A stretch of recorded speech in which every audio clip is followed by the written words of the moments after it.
Episode की शुरुआत में हम लिंग और जाओ को कार में देखते हैं, जो कि आपस में फैंग को लेकर बहस कर रहे थे। जहां लिंग जाओ को बोलता है कि तुम मेरे भाई से दूर रहा करो, वरना वो तुम्हें एक मक्खी की तरह परेशान करेगा। अगले सीन में हम लिंग को एली के साथ एक कंपनी में देखते हैं, जहां वो किसी लिपस्टिक के लॉन्च इवेंट में आया हुआ था। और जब वो दोनों लिफ्ट से वापस जा रहे थे, तो वहाँ पर जाओ की बहन जाइनर भी आ जाती है, जो उसे कहती है कि मुझे उम्मीद नहीं थी कि आप यहाँ पर आओगे। जिस पर लिंग कहता है कि मुझे वो लिपस्टिक अच्छी लगी, इसीलिए मैं उसके लॉन्च इवेंट में चला आया। जिस पर जाइनर कहती है कि तुम्हें तो लिपस्टिक के बारे में काफ़ी कुछ पता होगा, क्योंकि तुम्हारी गर्लफ्रेंड तो लिपस्टिक यूज़ करती है। तभी लिंग कहता है कि कौन सी गर्लफ्रेंड, जिस पर जाइनर कहती है कि मेरी बहन जाओ। अब लिंग उसे बताता है कि जाओ मेरी गर्लफ्रेंड नहीं है, बल्कि मैं तो उसे इम्प्रेस करने की कोशिश कर रहा हूँ। और वो जाइनर से ये भी पूछता है कि लड़कियों का पसंदीदा गिफ्ट कौन सा है। तब जाइनर उससे कहती है कि अगर तुम मेरी मानो तो जाओ को एक अच्छा सा परफ्यूम गिफ्ट कर दो, क्योंकि उसे परफ्यूम काफ़ी पसंद है। इसके बाद हम जाओ को उसी कंपनी में देखते हैं जहाँ उसने जॉब के लिए अप्लाई किया था। यहाँ पर उसका लीडर उसे काम समझाता है, जिस दौरान उसे दो लड़कियाँ मिलती हैं, जिनका नाम मोमो और हुआन था, और वो दोनों खुद को इंट्रोड्यूस करती हैं। फिर हम जाओ को उसके भाई और योयो के साथ एक रेस्टोरेंट में देखते हैं, जहाँ ये लोग जाओ की न्यू जॉब के लिए सेलिब्रेट करने आए थे। तभी वहाँ की वेटर इनके लिए नॉनवेज फूड और रेड वाइन लेकर आती है, और इनके पीछे खड़ी एक सर्वेंट वायलिन बजाने लगती है, जिसे देखकर ये सभी हैरान रह जाते हैं। और जाओ वेटर को बोलती है कि हमने तो ये सब ऑर्डर नहीं किया था। लेकिन पीछे से फांग वहाँ पर आ जाता है, जो कहता है कि ये सब तुम्हारे लिए मैंने ऑर्डर किया है। और वो ये भी कहता है कि अगर तुम लोग कुछ और खाना चाहते हो तो ऑर्डर कर सकते हो। लेकिन एनशिंग कहता है कि मुझे ड्राइव करना है, इसीलिए मैं ड्रिंक नहीं करूँगा, और मेरी बहन वाइन नहीं पीती। उसी समय वहाँ पर लिंग भी आ जाता है, जो जाओ को वहाँ से अपने साथ ले जाता है और उससे अपनी गलतियों की माफ़ी मांगते हुए कहता है कि मैं तुम्हें कभी भी फ्यूचर में अकेला छोड़कर नहीं जाऊँगा। लेकिन इससे पहले जाओ कुछ बोल पाती लिंग उसे किस कर देता है, और जाओ स्माइल देने लगती है। तब लिंग उससे पूछता है कि क्या उसने उसे माफ़ कर दिया, लेकिन दोबारा जाओ के बोलने से पहले ही लिंग उसे किस कर देता है, और फाइनली जाओ उसे माफ़ कर देती है। जिस पर लिंग कहता है कि क्या तुम मेरी फैमिली से मिलने आओगी। जवाब में जाओ हिचकिचाने लगती है और कहती है कि मैं तुमसे वादा नहीं कर सकती। खैर आगे ये दोनों डिनर के लिए जाने लगते हैं, और जाओ अपने भाई और योयो को मैसेज कर देती है कि वो लिंग के साथ जा रही है। साथ ही साथ वो योयो को ये भी कहती है कि तुम्हारे पास एक मौका है मेरे भाई के साथ टाइम स्पेंड करने का। जिसके बाद योयो और एनशिंग साथ में एंजॉय करते हैं। अगले दिन हम जाओ को देखते हैं, जो कि अपना एक गिफ्ट ओपन करती है, जिसके अंदर एक परफ्यूम था, और ये परफ्यूम लिंग ने उसे गिफ्ट किया था। तभी लिंग जाओ को मैसेज करता है कि मैं नीचे खड़ा हूँ, तुम जल्दी से आ जाओ। इसके बाद लिंग जाओ को अपने घर ले जाने लगता है, और घर में एंटर होने से पहले वो उसे एक वॉच पहनाता है। फिर वो उसे घर के अंदर ले जाकर सभी से मिलवाता है, जहाँ पर फैंग भी मौजूद था, जो जाओ को देखकर फिर से शुरू हो जाता है। तभी वहाँ पर लिंग की मॉम आती है। जब वो जाओ को देखती है तो उन्हें बहुत अच्छा लगता है, और यहाँ पर जाइनर भी मौजूद थी। फिर वहाँ पर लिंग के फादर आते हैं, जो जाओ की तारीफ करते हुए कहते हैं कि तुम बिल्कुल अपनी माँ जैसी हो। अब ये सभी खाना खाने के लिए टेबल पर बैठे थे। तभी लिंग के फादर एक बॉक्स को ओपन करते हैं, जो कि जाओ ने उन्हें गिफ्ट किया था, जिसके अंदर एक पेंटिंग ब्रश था। जाओ लिंग के फादर को बताती है कि ये ब्रश उसकी मॉम का फेवरेट ब्रश था, जिसे मैंने आपके लिए संभाल कर रखा था। जिस पर लिंग के फादर जाओ को थैंक यू बोलते हैं, और जाइनर भी उसके लिए गिफ्ट लेकर आई थी, जो कि एक पेंटिंग थी। तभी लिंग के फादर इमोशनल हो जाते हैं, और वो जाओ को बताते हैं कि जब तुम पैदा हुई थी तब मैं तुम्हारी मॉम के लिए कुछ नहीं कर पाया, लेकिन अब तुम हमारी फैमिली का एक हिस्सा हो। अब सभी लोग खाना खाते हैं, जिसके बाद लिंग जाओ को अपने घर के गार्डन में लेकर जाता है, जहाँ काफ़ी सुंदर सजावट की हुई थी। यहाँ आकर ये दोनों काफ़ी इंजॉय करते हैं और एक दूसरे के साथ काफ़ी अच्छा टाइम स्पेंड करते हैं। वहीं हम फैंग को देखते हैं, जो कि कार लेकर कहीं जा रहा था। दूसरी तरफ हम लिंग को देखते हैं, जो कि जाओ को उसके घर पर लेकर आया था, लेकिन जाओ से कहती है कि तुम नशे में हो, क्योंकि वो उसे उसके पुराने घर पर लेकर आ गया था। जिस पर लिंग कहता है कि ये तो तुम्हें अभी पता चल जाएगा। फिर लिंग जाओ को वहाँ पर लेकर जाता है, मतलब कि उसने उसका पुराना घर दोबारा से अरेंज कर लिया था। ये देखकर जाओ काफ़ी खुश होती है। जिसके बाद लिंग उसे एक लेटर दिखाता है, जिस पर उस घर की मालकिन ने साइन किया हुआ था, और उसके अंदर लिखा था कि आज से लिंग इस घर का रेंट पे करेगा। तभी लिंग जाओ को हक कर लेता है और कहता है कि हम दोनों दोबारा यहीं से अपनी लव स्टोरी स्टार्ट करेंगे। अगले सीन में हम देखते हैं कि लिंग जाओ को उसके भाई के अपार्टमेंट में छोड़ने आया था। तभी वहाँ पर एनशिंग आ जाता है, जो कि जाओ को अपने साथ लेकर जाने लगता है, लेकिन लिंग एनशिंग को बताता है कि अब हम दोनों रिलेशनशिप में हैं, और वो जाओ को गुड नाइट किस देने के लिए कहता है। लेकिन जाओ उसे कहते हैं कि अभी तुम चले जाओ, हम कल मिलेंगे, पर लिंग इन दोनों को रोककर उसे हक कर लेता है। फिर हम एनशिंग को देखते हैं, जो कि शायद जाओ से नाराज़ था, जिस पर जाओ से रियू दिखाते हुए कहती है कि तुम इसे पीकर अपना मन शांत कर लो, तभी एनशिंग उसे कहता है कि तुम इतनी जल्दी उसके साथ डेट पर जाने के लिए कैसे राजी हो गई। जिस पर जाओ कहती है कि ये खास तरह का एहसास है जिसने मुझे उसकी ओर जाने पर मजबूर कर दिया। अब जाओ बातों को घुमाने की कोशिश करती है और कहती है कि योयो ने मुझे बताया कि तुम दोनों के बीच क्या हुआ। जिस पर उसका भाई कहता है कि तुम बातों को घुमाने की कोशिश मत करो। तब जाओ उसे कहती है कि लिंक की फैमिली बहुत ही अच्छी है, सिर्फ उसके भाई फांग को छोड़कर। लेकिन एनशिंग उसे कहता है कि तुम एक बार किसी से मिलकर ये डिसाइड नहीं कर सकती कि कौन अच्छा है या फिर कौन बुरा।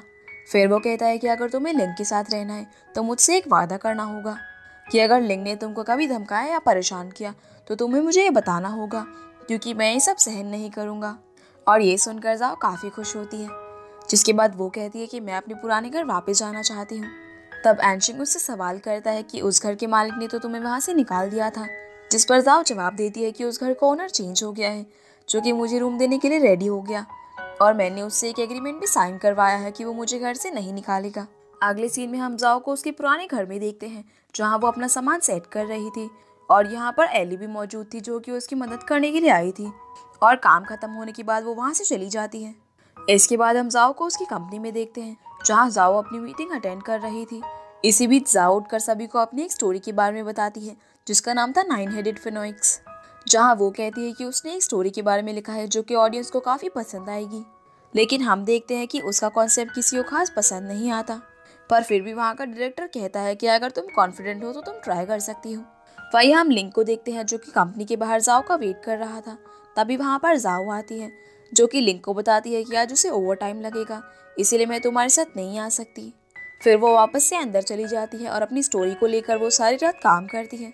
अगली सुबह जब जाओ कंपनी से बाहर देखती है तो लिंक वहीं पर मौजूद था, जिसके पास जाकर वो उससे पूछती है कि क्या तुम सारी रात यहीं पर रुके हुए थे, जिस पर वो मना करता है। अब ये दोनों जब कार के अंदर होते हैं तो हम वहाँ पर युगाओ को देखते हैं जो इन दोनों को छिपकर देख रही थी और मन ही मन बड़बड़ा रही थी कि जाओ तुम इतनी खुश रहने के लिए लायक नहीं हो। अगले सीन में हम जाओ को फिर से उसकी कंपनी में देखते हैं जो कि काफ़ी परेशान लग रही थी। तभी वो अपना फ़ोन निकालकर स्टोरीज रैंकिंग की लिस्ट को देखती है, जिसे देखकर वो काफ़ी खुश हो जाती है क्योंकि उसकी रीसेंट स्टोरी की रैंकिंग नंबर 1 पर चल रही थी। जिस दौरान उसे उसके कंपनी के एम्प्लॉयज़ की बातें सुनाई देती हैं जहाँ वो कह रहे थे कि जाओ ने कितनी अच्छी स्टोरी लिखी है जो कि पूरे इंटरनेट पर छाई हुई है। लेकिन तभी एक दूसरी एम्प्लॉय कहती है कि जाओ एक आम लड़की है और वो इतनी बड़ी अचीवमेंट इतनी जल्दी कैसे हासिल कर सकती है, ज़रूर इसके पीछे किसी का हाथ होगा। वो ये भी कहती है कि उसकी स्टोरी का डाटा किसी और का हो सकता है और शायद उसे किसी ने प्रमोट किया होगा, इसीलिए उसकी स्टोरी इतनी वायरल हुई। अब ये सारी बातें जाओ ने सुन ली थी, इसीलिए वो इनके पास जाकर गुस्से में कहती है कि मैं एक धोखेबाज नहीं हूँ और अब मैं पता लगाऊंगी कि इस सब के पीछे किसका हाथ है। इसके बाद जाओ डॉक्टर के साथ लिंक की कंपनी में जाती है और उससे सवाल करती है कि क्या उसने उस रात उसकी स्टोरी को लेकर डाटा कलेक्ट किया था, जिस पर लिंक हाँ कह देता है और इसे सुनकर जाओ काफ़ी नाराज़ हो जाती है। वो उसे कहती है कि तुमने ये सब बहुत गलत किया क्योंकि मैं चाहती थी कि मैं अपनी मेहनत से इस मुकाम को हासिल करूं। भले ही मैं थोड़ी धीमी रफ्तार से काम कर रही थी, लेकिन एक दिन मैं एक अच्छी कार्टून डिज़ाइनर बन जाती। जिस पर लिंग उसे सॉरी बोलता है और कहता है कि मेरा ये इरादा नहीं था कि मैं तुम्हें तुम्हारे काम से दूर रखूं, बल्कि मैं चाहता हूँ कि तुम जिससे प्यार करती हो सिर्फ उसी पर ध्यान दो। फिर जाओ उससे कहती है कि तुम मेरे ऊपर जाने के लिए सीढ़ियाँ बन रहे हो, लेकिन तुम्हें नहीं पता जितना जल्दी मैं ऊपर जाऊंगी उससे दोगुना जल्दी मैं नीचे गिर जाऊंगी। अब जाओ लिंक से काफ़ी नाराज़ थी, इसीलिए वो उससे कहती है कि हम दोनों अलग हो जाते हैं। लेकिन लिंक कहता है कि ऐसा बिल्कुल नहीं हो सकता क्योंकि मैं तुमसे 1 मिनट भी अलग नहीं रह सकता। पर जाओ कहती है कि मैंने अपनी बात क्लियर कर दी, जिसके बाद वो वहाँ से चली जाती है। आगे हम जाओ को उसकी घर की सीढ़ियों पर उदास बैठे हुए देखते हैं। तभी उसके पास एनशिंग आता है जो कि जाओ को देखकर समझ जाता है कि क्या हुआ है। वहीं लिंक को हम एक क्लब में देखते हैं जो कि अपना मन शांत करने के लिए गेम खेल रहा था। दूसरी तरफ जाओ जो कि अपनी कंपनी में काम कर रही थी, तभी उसके पास किसी का मैसेज आता है जिसमें लिखा था कि तुम जिसे ढूंढ रही हो वो बीसू विलेज में मौजूद है।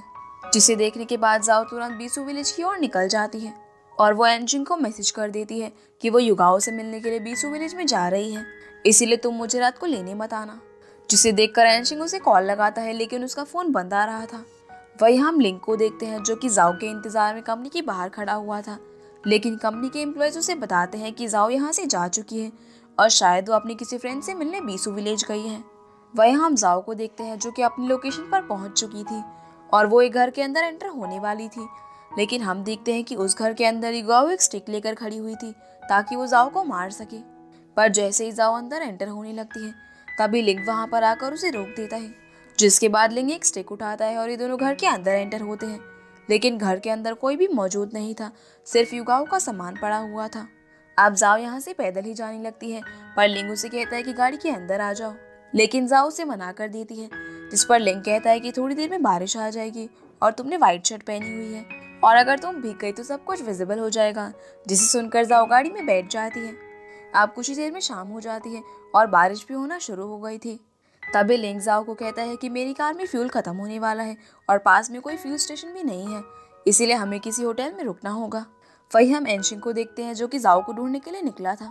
दूसरी तरफ जाओ और लिंग एक होटल में जाते हैं, जहाँ जाकर जाओ वहाँ मौजूद एक बंदे से उसका फ़ोन मांगती है, लेकिन वो उसे फ़ोन नहीं देता और कहता है कि बाहर बारिश हो रही है, इसलिए फ़ोन लाइंस काम नहीं करेंगी। जिसके बाद लिंग उससे पूछता है कि हमें एक रूम चाहिए, लेकिन जाओ कहती है कि नहीं, हमें 2 रूम चाहिए, क्योंकि जाओ लिंग के साथ सोना नहीं चाहती थी। लेकिन वो होटल वाला कहता है कि मेरे पास सिर्फ एक ही रूम खाली है, जिस पर जाओ कहती है कि हम किसी और होटल में जाते हैं। लेकिन वो बंदा इन्हें बताता है कि इस एरिया में सिर्फ यही एकमात्र होटल है, जिस कारण से इन्हें वो रूम लेना पड़ता है। आगे लिंग कहता है कि हमें एक साथ सोना होगा, और अगर तुम ऐसा नहीं चाहती तो मैं नीचे फ्लोर पर सो जाऊंगा। जिसके बाद जाओ शावर लेने जाती है, जिस कारण से उसके बाल गीले हो जाते हैं, इसीलिए लिंग उसके बालों को ड्रायर से सुखाता है। फिर हम देखते हैं कि लिंग फ्लोर पर लेटा हुआ था, लेकिन उसके पैर पर एक कॉकरोच आ जाता है, जिस कारण से वो उठकर बेड पर बैठ जाता है। तभी जाओ उठती है और उस कॉकरोच को एक बुक की मदद से मार डालती है। फिर लिंग उसे मना कर देता है कि वो फ्लोर पर नहीं सोएगा, पर जाओ को भी कॉकरोच से डर लगता था, इसीलिए वो भी नीचे सोने से मना कर देती है। और फाइनली दोनों डिसाइड करते हैं कि हम दोनों साथ में सोएंगे, लेकिन हमारे बीच एक दीवार होगी। इसके बाद जाओ बीच में एक तकिया खड़ा कर देती है, लेकिन लिंग अपनी हरकतों से बाज नहीं आता और किसी तरह वो जाओ से उसकी गलती की माफ़ी मांगकर उसे मना लेता है, और फाइनली ये दोनों साथ में सोते हैं। वहीं हम एनशिंग को देखते हैं, जो कि जाओ को ढूंढते ढूंढते यहाँ तक पहुँच चुका था।